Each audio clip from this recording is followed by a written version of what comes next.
a primera hora el trabajo en la comisión, lógicamente con el apoyo de los compañeros que participaron de manera efectiva. Yo tuve que retirarme de la comisión un momento para venir acá a estatuto, pero igual las conclusiones se van unificando por los intereses que se suman a este proceso. Y una primera conclusión es: hay que hacer una transformación política en este país y tenemos las oportunidades en marzo y en mayo. Ahí tenemos ya un primer elemento de trabajo sin vacilar. Y segundo, que seguiremos en esa pelea para la financiación de la educación. Tiene que hacer esa reforma constitucional, porque podemos sacar los mejores elementos en aras de ir dignificando nuestra profesión, el estatuto, la salud, todo lo que tiene que ver con los maestros. Pero eso pasa por la urgencia manifiesta que hay hoy de esa reforma al sistema general de participaciones, que tiene que ser una bandera, como lo decíamos también esta mañana, articulada con las comunidades educativas, explicarle a los padres y madres de familia qué es eso de la reforma constitucional y por qué es importante para que ellos se sumen con los distintos sectores sociales a hacer efectivo este primer reto que tiene el magisterio colombiano, que ha sido una lucha desde el 2001 y que tiene que materializarse, porque ya están los acuerdos. Hay que reivindicar eso como patrimonio de los maestros y maestras de la lucha del magisterio colombiano. Entonces, compañeras, compañeros, sin más preámbulo, oímos a Edgar Marinel Dainola. Saludo especial, compañeros y compañeras de este plenario de juntas, en nombre de la Comisión Política Educativa que desarrollamos con aproximadamente 86 directivos y directivas del país. En el aspecto metodológico, hubo una introducción al tema, una orientación de lo que la Federación ha trabajado como antecedente histórico y lo que tenemos en el desarrollo de las mesas desde el año 2017 y lo que esperamos de la discusión en lo sucesivo. Entonces, ese trabajo lo hizo el profesor William Velandia, presidente de la Federación, Miguel Pardo, el profesor Carlos Rivas y quien les habla, y Nelson Alarcón, pero no pudo estar ahí, pero de todas maneras hace parte de la comisión. Compañeros, unos conceptos básicos de mensajes que tienen que salir de esta plenaria. Lo primero es que la política pública educativa debe ser colocado como prioridad en el mensaje del magisterio colombiano, de la clase trabajadora y de la sociedad, porque se trata de definir para el sector educativo en contenido, en financiación, en materialización del derecho. Es la confrontación fundamental, es la contradicción central de todas las contradicciones que nosotros tenemos, y que significa que si la política pública no va conexa a la política económica de un Estado, pues significa que nosotros en este momento tenemos una confrontación en el tema neoliberal de la mercantilización de los derechos, pero también en la esperanza de que algún día, en un gobierno distinto de política social, la bandera de la reforma constitucional, de la financiación de la educación pública, se logre. Es una lucha de décadas, es una lucha de tiempo, de no desánimo, sino de contundencia, de madurez y de un ciclo que debemos definir en este país. Por tal razón, debemos hacer conciencia de nuestros compañeros y compañeras en las diferentes regiones. La dirigencia no debe vacilar en esos conocimientos y debe transmitirlos para que los docentes de nuestras bases tengan, al fin y al cabo, la reflexión de que la política pública y la financiación es transversal a todos los demás derechos que nosotros estamos debatiendo. Ustedes se han encontrado que a veces, en la confusión que tenemos, en nuestra angustia, en nuestras agonías, La preocupación de muchos sectores del magisterio son los salarios, los aumentos salariales, las bonificaciones nuestras, que son muy importantes, pero que indudablemente la esencia de la federación, la esencia de los maestros, es que también esos niños, esos jóvenes, esos padres de familia, los más necesitados, las instituciones públicas en Colombia necesitan una política que sea más igualitaria, que tenga más justicia social y que podamos nosotros trascender eso. Eso es una pelea bellísima, exquisita de la federación, que nos hace a nosotros ser orgullosos de ser docentes en Colombia.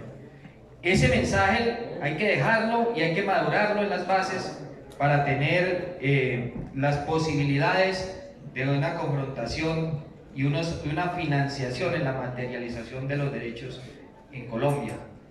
Cuando tuvimos esa discusión, nuestros expertos hacían ver al gobierno nacional que ha habido dos errores en la materia de la financiación en Colombia. Lo primero es que ha sido centralizado, no ha sido progresista y no ha sido descentralizado en las regiones. El crecimiento en los últimos años que ha tenido que hacer los municipios y los departamentos es enorme, y el gobierno central ha hecho unos pesitos, unas adiciones presupuestales que se la comen variables como la inflación y lo demás. Es decir, no se vislumbra en el presupuesto de ningún gobierno de los que hemos tenido que haya habido una adición que realmente cierre las brechas que hemos tenido en el sector educativo. Por eso, esto es una pelea de largo aliento. Esto no es una pelea para pensarla solamente con este gobierno de salida. Esta es una pelea que hay que tratarla con todos los gobiernos y ojalá podamos tener otras condiciones a partir del 7 de agosto. Unos conceptos claros aquí, que también en la introducción el economista dejó plasmado, que es bueno que se le va a hacer llegar a la comisión y a todos los compañeros para que empecemos a manejar esos conceptos en las regiones. Lo primero es que tenemos un crecimiento, necesitamos un crecimiento en la bolsa de educación más rápido de lo que hay aquí. Y si el gobierno antes de la pandemia había generado una propuesta de crecimiento deficiente, pues ahora es peor, porque FECODE se encuentra con la tesis económica de que están en crisis y que por tal razón el crecimiento en la próxima década no era el esperado, y siempre la crisis, esa es la tesis central del gobierno para decir que no hay recursos. De igual manera tenemos que elevar el concepto de política pública a acciones como las CUDES, las CUMES, donde se define allá en los municipios y los departamentos esta política. Entenderla como derecho, entenderla que se materializa a través de una buena financiación. La financiación de la educación preescolar, básica y media se compone del sistema general de participaciones, que es el 70%, que es el que estamos discutiendo a través del artículo, la reforma al artículo 36 y 37 de la Constitución, pero también que hay que trabajar en las regiones las otras fuentes de financiación como regalías, funcionamiento, inversión nacional y entidades territoriales.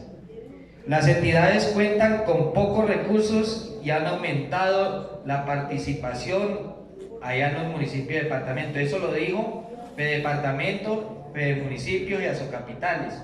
Lastimosamente, al final de la propuesta no se mantienen y se unen al gobierno nacional, sabiendo esta realidad, y dejan a nosotros, nos dejan a nosotros solos. Hemos encontrado ese aspecto. El sistema general de participaciones ha pasado de 46.5% de los ingresos corrientes de la nación al 27.7% en el 2019. Es deficitario en todos los años a partir de allí, pero especialmente del 2017 al 2020. Ha aumentado la tributación, no impacta con suficiencia el sistema general de la participación. Todo lo que ha sido tributación, reformas tributarias, no han impactado en el beneficio del sector. Regresividad en la financiación de la educación.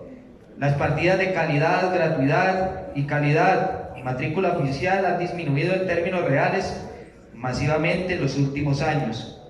El aporte de inversión de la educación agranda brechas de acceso, de infraestructura, de relaciones técnicas, de jornada única, canasta educativa y el sector urbano y rural. FECODE discute el tamaño de la clase para el tema de las relaciones técnicas, los factores asociativos que hay al interior de las instituciones educativas. En la propuesta del departamento, lo más destacable es que decían que hacia el 2023 pasáramos de 27.7 al 30% y el departamento habla de una bolsa flexible en el crecimiento de la economía. En el municipio presenta tres escenarios. El escenario que tiene que ver con recuperar la propuesta original de la Constitución del 91. Un segundo escenario, recuperar la proporción de recursos sobre los ingresos corrientes de la nación. Y un tercer escenario, establecer una meta de recursos del sistema general sobre el PIB. Y la propuesta también la presenta a sus capitales. Y finalmente el expositor hace relación a la propuesta que tiene que ver con la federación. Esa fue la primera parte de la exposición de los compañeros ejecutivos de FECODE, de los conceptos que tomamos y de igualmente lo que hizo nuestro experto en economía. Esos conceptos hacen parte y se dejan aquí en la relatoría, que se va a acompañar de los aportes que hace a la comisión el economista y de las diapositivas. Luego siguió un segundo momento de las intervenciones de los compañeros, que mi compañera Marinelda Salas de la DEA y Nora Cáceres del CES van a exponer, que recogen los elementos de la intervención, y eso fue el componente total de la relatoría.